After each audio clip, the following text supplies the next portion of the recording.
యమదీపము పూర్తయిన తర్వాత ఏమి చేయాలి? చాలా మంది అడుగుతున్న ప్రశ్న ఇది.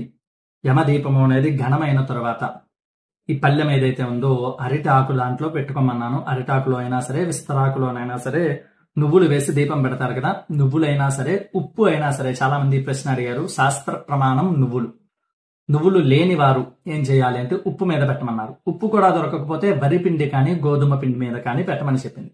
ఈ దీపము ఘనమైన తర్వాత ఈ పల్లెముతో సహితముగా తీసుకుని వెళ్లి నీళ్లలో కలిపేయాలి. దగ్గరలో ఉన్నటువంటి నదిలో. నది లేదు, చెట్టు మొదట్లో వేసేయమన్నాడు. అక్కడ వేసేసి ఒకవేళ ఈ ప్రమిద లోహపు ప్రమిద అయింది, వెండిది కానీ, ఇత్తడి కానీ, రాగి కానీ, అప్పుడు దీన్ని శుభ్రం చేసుకుని ఆ పల్లెంలో ఈ ఒత్తి అవన్నీ వేసేసుకుని ఈ పళ్ళాన్ని మొక్క మొదట్లో వేసేయండి. అలాగే ఈ ప్రమిదని శుభ్రం చేసుకుని మీరు ఇంట్లో వాడుకోవచ్చు, దోషమేమీ లేదు.